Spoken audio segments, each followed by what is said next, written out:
अस्सलाम वालेकुम एवरीवन, मुझे अब्दुल्ला शामिर कहते हैं और आज हम पेपर 3 एजुकेशन ए लेवल सोशियोलॉजी का रिवीजन स्टार्ट करेंगे।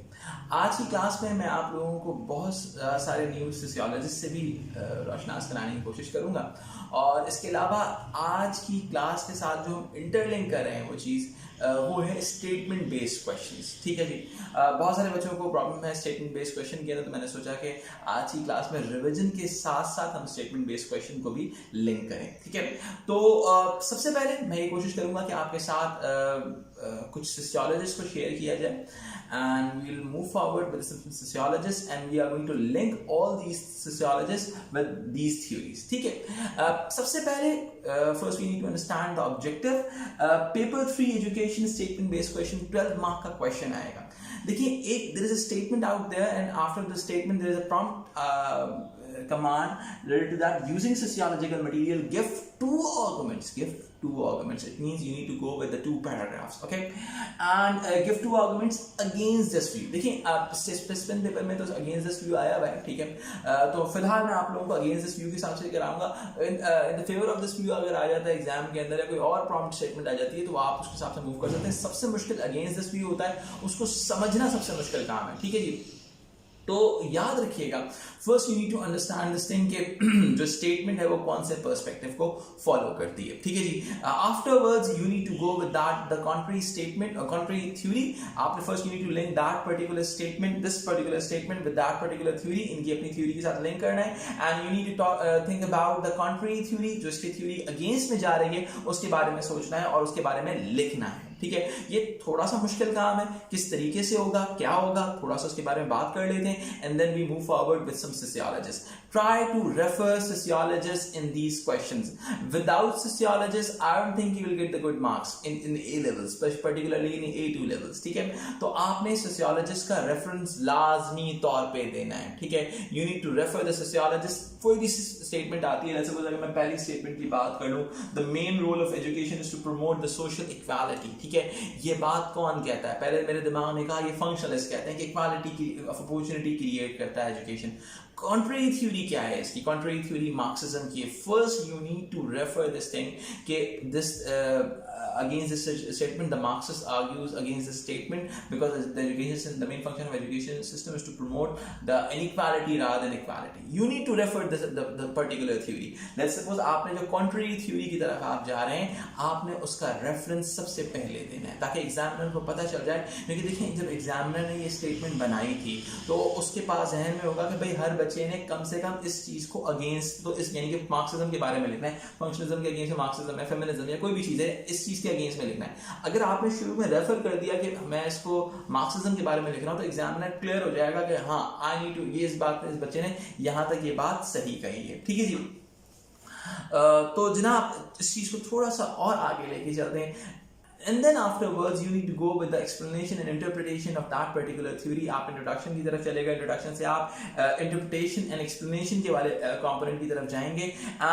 Once you are going with that you need to refer the sociologist. आप इसमें Bowles and Genders का reference दे सकते हैं। ठीक है, इसके अंदर आप जो आप theories को follow करना चाह रहे हैं आप उसको refer कर लें। Let's suppose आप Bowles and Genders का correspondence principle को follow करना चाह रहे हैं या एक passive workers वाली बात को follow करना चाह रहे हैं, किसी भी बात को करना चाह रहे हैं, then you need to refer the sociologist, okay, and you need to elaborate the whole theory, यानी कि आपने पूरी थ्योरी को elaborate करना है in detail। ठीक है, मैं इस सवाल के हवाले से भी आपको एक रेफरेंस जो है अपनी इस वीडियो के डिस्क्रिप्शन में डाल दूंगा कि आप लोगों को थोड़ा सा आसानी हो जाएगी इस हवाले से। ठीक है जी, तो ये चीज तो हमने डिस्कस कर ली। अब आपने सेकंड पैराग्राफ में, लेट्स सपोज अगर मैं इस चीज को थोड़ा सा डिफरेंट वे में लेके चलूं, थोड़ा सा अप्लाइड वे में, एप्लीकेशन वे में चलूं, तो ब्लैक कैरेबियंस के हवाले से जो गिलबॉर्न की थ्योरी है वो भी हम उसमें रेफर कर सकते हैं। ठीक है जी, तो ब्लैक कैरेबियन स्टूडेंट्स को what are there are some difficulties attached with the black Caribbean students in education performance, education attainment, so you need to refer that particular thing.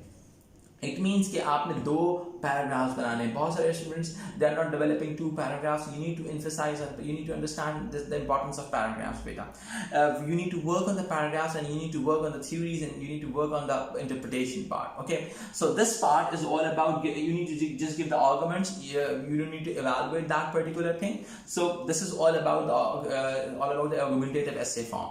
You don't need to evaluate the things. Okay, you just need to understand this thing, what the prompt statement is saying to you.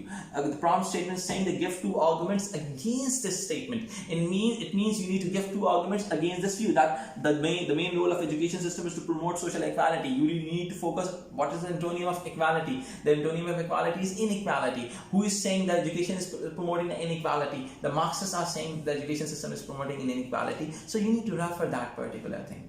Okay, I hope the things are clear till now. So this is a basic structure, and then we are moving forward with the sociologist theories, and then we'll link all these theories with these statement-based questions. Okay. So let's talk about the first sociologist, Talcott Parsons. Parsons is a functionalist. Functionalists are moving towards the functions of education system. They are focusing and emphasizing more on the functions of education system. Let's suppose, according to Talcott Parsons, the main function of education system is to promote the universalistic and particularistic values. That is one of the most important function of the education system. But you just need to do one thing. Just take out your registers and write down what I am saying. If you are missing something, just pause the video and then you can rewind the video and you can write down what I am saying. And you can just make the notes of this video. These notes will definitely help you, inshallah. Okay. So the second thought related to the Talcott Parsons is linked with the I'm going the proper formula. So the first we have discussed the universalistic and particularistic roles. The second part we can discuss the functionalist perspective is all about the ascribed status and achieved status. Okay, ascribed status is a status which you gain from your parents, and achieved status you get by your own effort. The education system is going to help the people to get the achieved status within the society, because you can link this approach with the social mobility and the meritocracy within the society, and equality of opportunity also. Okay, you will get the opportunity in your life. If you are going to use that particular opportunity, you will get you will gain the upward social mobility within your society. So you can link the ascribed status and achieved status with the Talcott Parsons. The next theory with the Talcott Parsons is all about the value consensus, the main function of education. You can link these things. If there's something saying like this, that the main function of education system is to promote the capitalism, you are going to say this thing that according to Talcott Parsons, the main function of education system is to create a social solidarity, or you can say the value consensus within the society. Value consensus stands for the consensus, the agreement over the values within the society. Okay.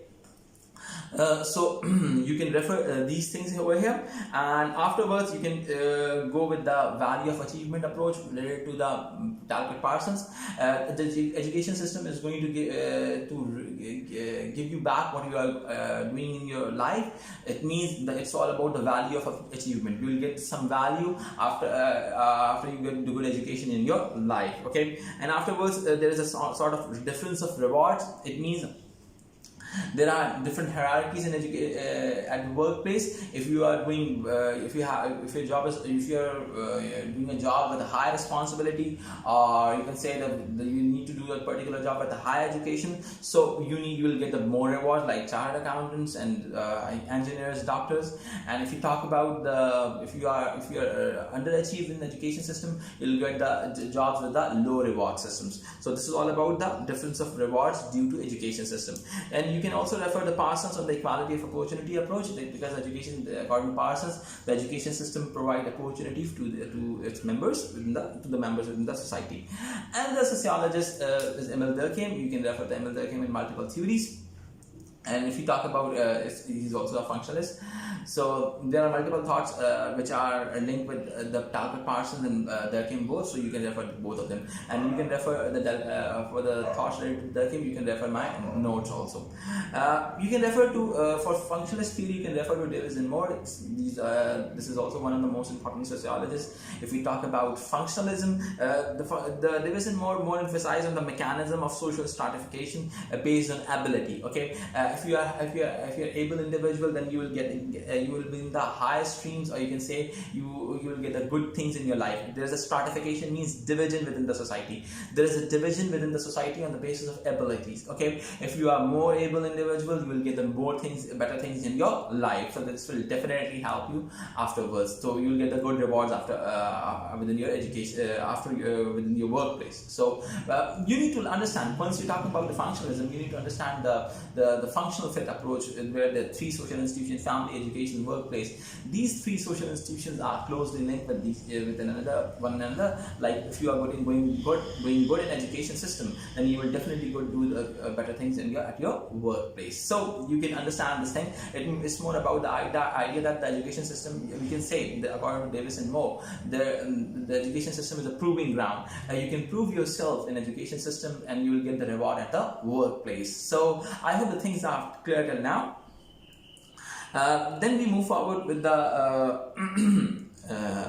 Bowles and Gentis, and Bowles and Gentis is one of the Marxists, and you can refer this thing that once you're talking about the equality of opportunity, and if you want to evaluate this particular thought, so you can refer to Bowles and Gentis right away, and you can say the equality of opportunity is an illusion within the society which is created by the education system through hidden curriculum and a lot of things, okay, and how it created, we'll discuss it later on. So if you talk about the Bowles and Gentis, the main approach related to the Bowles and Gentis is all about the correspondence principle, where you can say the structure of education system reflects the structure of workplace, where you can say this thing that the education system is just factory for the workplace. Actually, the main function of education system is to reproduce the workers, Let's suppose, I hope I have one thing here, okay, or you can say that is to promote, let's take an example. A lot of students do one mistake. Let's say सवाल आ गया exam के अंदर कि the main function of education system is to promote capitalism. आपके दिमाग ने फौरन hit किया, भाई यहाँ पर तो अल्थुजल आ जाएगा, क्योंकि यहाँ पर तो आइडियोलॉजिकल स्टेट ऑफ प्रेक्टिस की बात हो सकती है, कैपिटलिज्म को प्रमोट करने की बात हो सकती है, चाहे हम बात कर सकते हैं वर्किंग क्लास के हवाले से, the main function of education system is to control the working class. ये सवाल हो जाए, ये सवाल हो जाए, ये सवाल आ जाए, the main role of education system is to legitimize inequality. बहुत सारे बच्चे क्या गलती करेंगे, इसमें Bowles and Gentis डाल के आएंगे, जबकि इसमें Bowles and Gentis नहीं आएगा.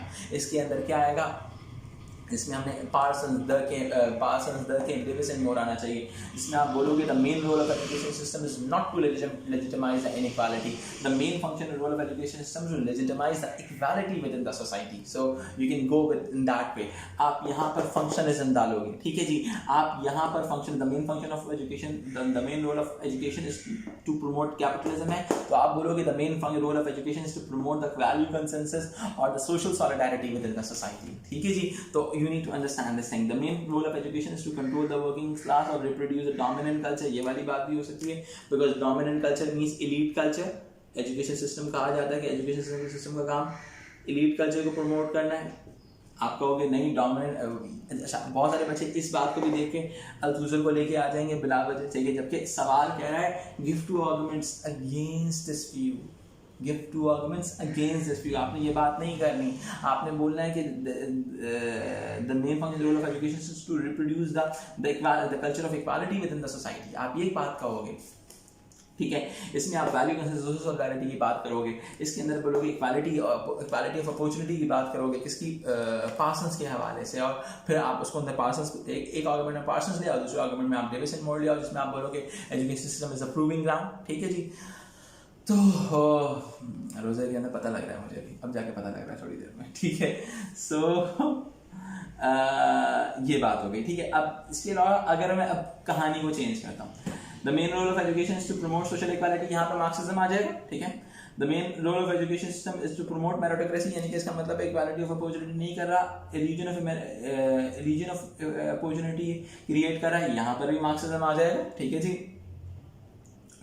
The main function of education is to promote social mobility, solidarity. नहीं, आप बोलोगे कैपिटलिज्म प्रमोट करना है, कॉरेस्पॉन्डेंस प्रिंसिपल के थ्रू Bowles and Gentis को ले आओ, ठीक है. अच्छा, हिडन करिकुलम की बात भी आ जाएगा, मैं बताता हूँ हिडन करिकुलम की क्या कौन सी थॉट आ सकती है, ठीक है जी. प्रमोट जेंडर सोशलाइजेशन, आप बोलोगे नहीं, कॉरेस्पॉन्डेंस प्रिंसिपल को फॉलो कराना ज़्यादा इंपॉर्टेंट काम है इसके लिए. इम्प्रूव लाइफ चॉइसेस चांसेस, वही वाली बात है, सोशल मेरिटोक्रेसी और सोशल मोबिलिटी वाली बात है इसके अंदर, तो जाहिर सी बात है इसके अंदर भी मार्क्सिज्म आ जाएगा, ठीक है जी. तो यहाँ तक ये बात समझ में आती है. हम आगे बढ़ते हैं थोड़ा सा. Bowles and Gentis का जो अनदर प्रिंसिपल, एक और प्रिंसिपल आता है, वो है हिडन करिकुलम के हवाले से. हिडन करिकुलम के हवाले से वो क्या कहता है, वो कहता है कि the main function of education system is to promote the develop the hidden curriculum with in the society. Okay, अब हिडन करिकुलम क्या चीज़ होती है? Hidden curriculum is more about के एक सिस्टम, स्कूल का जो कल्चर है, there are lot of cultural elements, there are lot of values attached with in the education system, ठीक है. तो through hidden curriculum those values में इनकॉर्पोरेट विद द स्टूडेंट्स। तो अब अगर मैं इस चीज़ को थोड़ा सा डिफरेंट वे में अंडरस्टैंड करने की कोशिश करता हूँ तो क्या बात समझ में आती है, how the hidden curriculum is going to incorporate the capitalist ideology with an individual. So we need to understand this thing through the hidden curriculum incorporate the capitalism within the individual through the as the education system is developing the passive workforce. You're not allowed to question anything. You need to accept whatever the education system is going to give you. Okay, so there's an external reward system incorporated through the through hidden curriculum. This will definitely help you. And afterwards, there is a hierarchy within the society, and there's a hierarchy at the workplace, and there's a hierarchy within the schooling system. It means what? Let's suppose school के अंदर क्या होता है? There are some principal होते हैं, teachers होते हैं, students होते हैं, वर्कप्लेस पे भी ऐसा ही होता है, ओनर्स होते हैं, मैनेजर्स होते हैं, इसके अलावा वर्कर्स होते हैं, सही है। तो there is a hierarchy, okay, so you can link these all these things the correspondence principle that the structure of education system reflects the structure of work place. It means कि जो structure of work education system है वो work place के system के हिसाब से establish किया गया और रिफ्लेक्ट करता है उस चीज़ को, ठीक है जी। One more important thing according to Bowles and Ginters, there is a concept of fragmentation of knowledge. Fragmentation of knowledge stands for what? The education system is totally divided. There's a stratified. The education system is completely fragmentized, or you can say stratified in different subjects in different specialization. According to Marxists, the whole purpose of the fragmentation of education system is to maintain one idea that no one must know the whole production process. किसी को भी complete production process पता नहीं होना चाहिए. According to Marxists, the capitalists make sure this thing through education system कि वो लोगों को सेगमेंटाइज एजुकेशन सिस्टम के अंदर थ्रू लेके आते हैं. No one know the everything with in the work place कि किसी बंदे को कंप्लीट चीज़ें वर्क प्लेस पे नहीं पता होती. Let's suppose if you are a manager marketing, you only know about the marketing. If you are a manager production, you just know about the production of the goods, you don't know how to sell it. So this is the whole function of education system to maintain to maintain capitalism within the society through fragmentation of workforce. Okay. One more thing, if you want to evaluate the Bowles and Ginters, you can refer to the Grox, G-I-R-O-U-X. Grox के through आप refer कर सकते हैं. According to Grox, के education students are not passive. वो कहता है कि students passive नहीं होते, they are active learners. They can accept something, they can reject something. उनकी मर्जी की हो सकता है वो capitalism को accept करें या हो सकता है वो capitalism को accept ना करें. Grox की दूसरी theory जो हमारे पास आती है वो आती है कि there is a concept of relative autonomy. आपके पास education system में relative autonomy का concept होता है. It means the education, the students have relative autonomy. It means they're autonomous to choose their subjects. They're autonomous to choose their teaching patterns. They can do whatever they want. So you can refer to the Grox if you want to evaluate the Bowles and Ginters. You can write all these things what I'm saying to you. Okay. And afterwards, we are moving forward with the new Marxist theory. In this new Marxist theory, we can refer to Willis. Willis suggested the counter school culture theory, in which he argues that the education system, the capitalist education system, may lead towards a counter school subculture developed by the working class individuals. Okay, so and you can refer to one more. A neo-Marxist, his name was Glenn Ruski, G-L-E-N-N, okay, and R-I-K-W-O-S-K-I, okay. What he did, he's one of the best sociologists to understand the neo-Marxism, okay. Actually, Glenn Ruski he actually against the global economic global capitalism, okay. Once we are going to say the global economic, he's against the global economic capitalism. Actually, we don't want the education system should be profitable. In this era, what we are saying, there are a lot of education systems which are run through the franchisee system. Franchisee system का काम क्या होता है? Let's suppose मैं franchisor हूँ, आप franchise हैं, ठीक है. आपने क्या किया, मैंने आपको कहा कि भाई हर बच्चे के ऊपर मेरे 10% आपने देना है, ठीक है जी. तो ये पूरा प्रॉफिटेबल मॉडल है, ठीक है. तो जो न्यू मार्क्सिस्ट जो ग्लेन है उसको अपोज करता है, ठीक है. दूसरी चीज़ क्या है कि उसने देखा कि भाई दुनिया में बहुत सारे education system is going to take over by the businesses. बहुत सारे बिजनेसेस, इनफैक्ट बहुत सारे बैंक्स जो है, बहुत सारे कॉलेजेस, स्कूल्स और यूनिवर्सिटीज़ को टेक ओवर कर लेते हैं. उनको लगता है भाई प्रॉफिटेबल बिजनेस से इन्वेस्ट करना चाहिए इसके अंदर, ठीक है. तो ये एक बहुत इंपॉर्टेंट चीज़ है. This is all about it's all due to the global economic global capitalism, ठीक है। इसके अलावा वो कमोडिफिकेशन ऑफ एजुकेशन सिस्टम को अपोज करता है, ठीक है। तो एक्चुअली क्या है कि जो हमने कहा था ना, न्यू मार्क्सिस्ट द पीपल जो आपकी ग्लोबल इश्यूज को देखते हुए मार्क्सिस्ट थ्योरी को आगे लेके चलने की बात करते हैं, सही है। तो ग्लेन के पास हमें ये सबसे इंपॉर्टेंट चीज़ मिलती है कि भाई Glenn is against the global economic of capitalism, जिसके थ्रू उसने जो है profitability of education system, business takeovers और कमोडिफिकेशन ऑफ एजुकेशन सिस्टम को अपोज किया है, ठीक है जी। तो ये हमारे पास एक मेजर थ्योरी है, थ्योरिस्ट समझ में आते हैं, तो आप इसको रेफर कर सकते हैं। Afterwards if you talk about the ocean and Edwards are the post modernist are against the meta narratives, ठीक है। वो किसी एक तरीके से एजुकेशन सिस्टम को एक्सप्लेन करने की बात नहीं कहते, वो कहते हैं कि एजुकेशन सिस्टम को आप किसी एक तरीके से या एक फॉर्मूले से एक्सप्लेन नहीं कर सकते, ठीक है जी। ये बात तो बहुत बेसिक सी हो गई। ओशन एंड एडवर्ड का एक जो सबसे बड़ा कंट्रीब्यूशन है, उन्होंने क्या किया था, they just give the future, the four elements related, you can say the four predictions are related to the future of education, okay. आपका जो फ्यूचर ऑफ एजुकेशन होगा वो किस तरीके से आगे बढ़ेगा, उस हवाले से ओशन एंड एडवर्ड ने 4 प्रपोजल्स दिए थे, ठीक है। पहली चीज़ तो उन्होंने कहा कि भाई एजुकेशन सिस्टम कंटिन्यूअस है, जिस तरह से मॉडर्न एजुकेशन सिस्टम डेवलप हुआ था दुनिया में, वो कंटिन्यू होता रहेगा जी, ठीक है जी, बहुत बेसिक सी चीज़ है। सेकेंड लेवल पे कहते हैं कि एजुकेशन सिस्टम या तो ट्रेडिशनल नॉर्म की तरफ वापस चला जाएगा, कि जहाँ पर ट्रेडिशनल नॉलेज को ज़्यादा एम्फेसाइज किया जाएगा और वो उसकी बेसिस के ऊपर क्रिएट की जाएगी, ठीक है। ये तो हमारा दूसरा प्रपोजल हो गया। थर्ड प्रपोजल जो आपके ओशन एंड एडवर्ड देते हैं, वो कहते हैं कि भाई it will reflect the capitalism, यानी कि भाई it means the postmodernism is not only about a narrative based approach, meta narrative based, they are developing narratives and they are giving multiple truths related to the society, ठीक है। तो पहला उन्होंने कहा कि भाई पुराना जैसे मॉडर्न एजुकेशन सिस्टम है वो चलता रहेगा, या फिर ट्रेडिशनल नॉलेज सिस्टम यानी कि मॉडर्न सिस्टम, या फिर ट्रेडिशन चलेगा।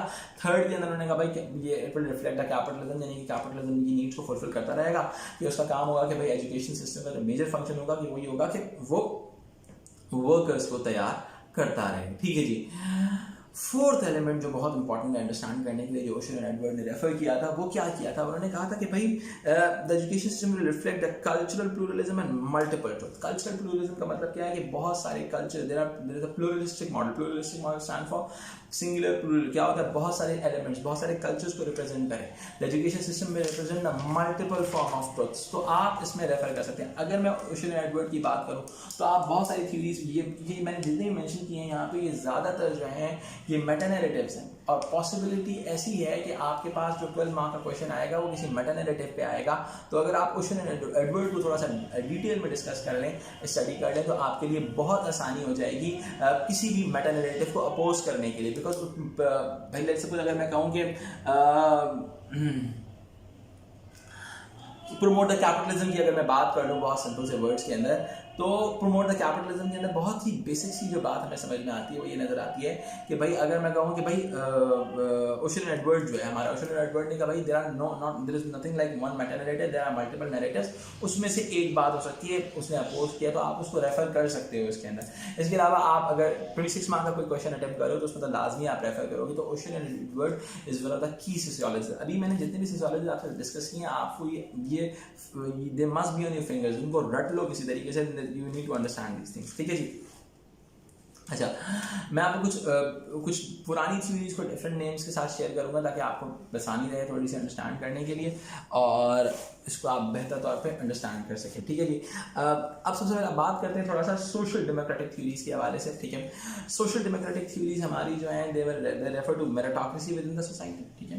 वो सोसाइटी में मेरिटोक्रेसी देखना चाहते हैं, वो चाहते हैं कि education must be available for all, यानी कि एजुकेशन फॉर ऑल का कॉन्सेप्ट होना चाहिए। आप एजुकेशन सबको दें, बेशक वर्क आप जो बंदा जो कर रहा है उसकी इंपॉर्टेंस ऑफ वर्क की बेसिस के ऊपर उसको बेशक आगे जाके वर्क प्लेस के ऊपर जाके उसको डिफरेंट रिवॉर्ड्स मिलें, लेकिन वो कहते हैं there should be equality in the education system, ठीक है जी।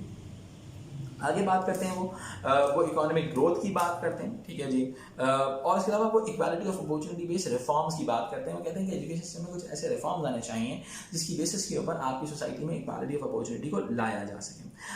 सोशल डेमोक्रेटिक थ्योरी की जो क्रिटिक्स हैं वो कहते हैं कि भाई जो जिसमें जो हमारे हेल्थ से आता है HELSEY सोशल डेमोक्रेटिक थ्योरी को अगर आप क्रिटिसाइज करना चाहें तो आप हेल्थ की थ्योरी लेके आ सकते हैं, जिसमें उन्होंने कहा था कि जो the class difference still prevail with in the society, ये क्लास डिफरेंस खत्म हो ही नहीं सकता, ठीक है। जो अच्छा जो वेल्दी फैमिली का बच्चा होगा वो कल्चरल कैपिटल भी रखेगा, मटीरियल कैपिटल भी रखेगा, ये हेल्थ की थ्योरी को आप रेफर कर सकते हैं, ठीक है। अच्छा जी, education expense doesn't necessarily lead to the economic growth, ये एलिसन की थ्योरी है, ALISON के भाई आप जो एजुकेशन पे एक्सपेंस कर रहे होते हो जरूरी नहीं है कि आपको उसका रिवॉर्ड भी मिले। तो आप लेट्स सपोज आपने बहुत अच्छे एजुकेशन के अंदर आपने इन्वेस्टमेंट किया, बहुत अच्छी एजुकेशन लगी, जरूरी नहीं है कि आपको रिवॉर्ड भी उसी हिसाब से मिल रहा हो, ठीक है जी। तो आप हेल्थ और एलिसन के थ्रू सोशल डेमोक्रेटिक थ्योरी को क्रिटिसाइज कर सकते हैं, ठीक है जी। अच्छा, मार्केटाइजेशन ऑफ थ्योरी को हम न्यू लिबरल थ्योरी भी कहते हैं, तो परेशान नहीं होगा, अपने पास मेंशन करना चाहे लिख लें। तो किसी किताब में न्यू लिबरलिज्म पढ़े तो मार्केटाइजेशन ऑफ एजुकेशन के हवाले से जो पढ़ा था वो सारी चीज़ें इसमें आ जाएगी कि education system become a product, ठीक है। ऐसा इसके अलावा जो आप इसके अंदर मार्केटाइजेशन ऑफ एजुकेशन बहुत सिंपल सी बात है कि लीग टेबल्स क्रिएट किए गए कि जो आपके स्कूल्स के जो पूरा आपका जो प्राइवेट सिस्टम था या कॉम्प्रिहेंसिव सिस्टम था उससे हटा के एक सेंट्रलाइज सिस्टम से हटा के डिसेंट्रलाइज सिस्टम क्रिएट किया गया, ठीक है। ये बात तो सबको समझ में आती है। एक चीज़ जो आपको पता होनी चाहिए, जिसको आप रेफर कर सकते हो डिफरेंट जगहों के ऊपर, अटेनमेंट में भी रेफर कर सकते हो इसको, इस बात को, that is all about the criticism of the marketisation और you can say the criticism of new liberal theory, जिसके अंदर हम क्या कहते हैं, actually the whole system, tripartite system, the state is going to govern the whole selection process, but now in the marketisation process the school will select the students कि हमें कौन सा बच्चा लेना है, कौन सा बच्चा नहीं लेना, ठीक है। विच में lead towards at some extent the marketisation में lead towards the unfair markets also, education system एक थोड़ी सी एक अनफेयर मार्केट के तौर पे नजर आती है, ठीक है जी। अच्छा, इसके अलावा जो हमारा मार्केटाइजेशन ऑफ एजुकेशन सिस्टम है, इससे नुकसान क्या हो रहा है कि हमारे there are some particular social groups जिनका standard of living, education level बेहतर से बेहतर हुआ जा रहा है, because they are getting education in the private school, और you can say they are getting education at the grammar schools. Grammar school में हाई होने की वजह पहले मैंने डिस्कस की हुई, high cultural capital may lead towards high IQ levels, which may lead eventually give you the chance to be in the grammar schools. So, and you will get the better education at the grammar schools. तो ये वाली बात आप इसमें refer कर सकते हैं। So, हमने एक कोर थ्योरिस्ट और कोर पर्सपेक्टिव वाले एलिमेंट्स और कोर सोशियोलॉजिस्ट को रेफर किया। अभी मैंने तकरीबन आपको 1 2 3 4 5 6 7 8 9 10 के करीब मैंने सोशियोलॉजिस्ट आपसे रेफर किए हैं। ये वो सोशियोलॉजिस्ट हैं जिनको आप कभी भूल नहीं सकते, मेजर सोशियोलॉजिस्ट हैं, मेजर थ्योरीज हैं, ठीक है जी। Back to the statement based questions. पहले हमने प्रमोट सोशल इक्वालिटी, इसके अंदर हमारे पास मार्क्सिज्म आ सकता है, ठीक है। इसके अंदर हमारे पास फंक्शनलिज्म आ जाएगा, इसमें हमारे पास फिर मार्क्सिज्म आ जाएगा, इसमें हमारे पास फंक्शनलिज्म आ जाएगा, ठीक है। क्यों आ जाएगा तो आप मुझसे पूछ भी सकते हैं, मैंने भी डिस्कस भी किया था, या फिर पीछे रिवाइंड करके दोबारा देखने शुरू में। प्रमोट सोशल सॉलिडारिटी का मतलब क्या है कि education the main function of education promote social solidarity. आप बोलोगे नहीं, कैपिटलिज्म को प्रमोट करना है, मार्क्सिज्म आ जाएगा। यहाँ पे प्रमोट जेंडर्ड सोशलाइजेशन, आप बोलोगे भाई जेंडर सोशलाइजेशन की बात नहीं है, आप यहाँ पे इक्वालिटी ऑफ अपॉर्चुनिटी की बात, फंक्शनलिस्ट की बात बोलोगे भाई कि देयर इज नथिंग डिफरेंस। अच्छा, इसके अंदर आप वो वाली थ्योरी भी ला सकते हो कि मिर्जा की जो थ्योरी थी कि education system is the highest indicator of attainment in the ethnicity is the middle one and gender is the least important factor in education attainment. तो आप उसको भी रेफर कर सकते हो। आप बोलोगे भाई आप कोशिश करो देयर इज जो स्टेटमेंट है उसके साथ करीब करीब के थ्योरी को लिंक कर सको, ठीक है जी। अच्छा, the main role of education system to control the working class, मैंने रेफर कर दिया। Reproduce working class, control the working class, कोई वाली बात सोशल एक बात बोलोगे, आप सॉलिडारिटी की बात बोलोगे, इक्वालिटी ऑफ अपॉर्चुनिटी की बात बोलोगे, आप बोलोगे education main function of education system is to develop the universalistic and particularistic values with an individual rather than the work controlling the working class, ठीक है। इसके अंदर फिर फंक्शनलिस्ट आ जाएगा। प्रमोट रेसिज्म, जो रेसिज्म की बात कर रहा है तो आप बोलोगे भाई रेसिज्म को प्रमोट नहीं करना, फिर वो इक्वालिटी की बात कर लोगे आप वहाँ पर, ठीक है। और बच्चे यहाँ ये वाला सवाल देखे the main role of education system to promote racism, तो ये वाले सवाल देके परेशान हो जाएंगे बहुत ज़्यादा, लेकिन आप जरा दिमाग लगाओ तो आप इक्वालिटी की बात करके अपने आप को बचा सकते हो आराम से। लेकिन कोशिश करो जो स्टेटमेंट है उसके साथ उसके कोई ना कहीं अपने इक्वालिटी अपॉर्चुनिटी में कहीं ना कहीं लिंक जरूर करो। लेट्स सपोज आप बोलोगे भाई you can refer to the compensatory education system, तो उनके उसका मकसद क्या है कि भाई आप जो है किसी भी तरह की इनइक्वालिटी सोशल ग्रुप्स हैं उनको कवर अप किया जा सके, ठीक है।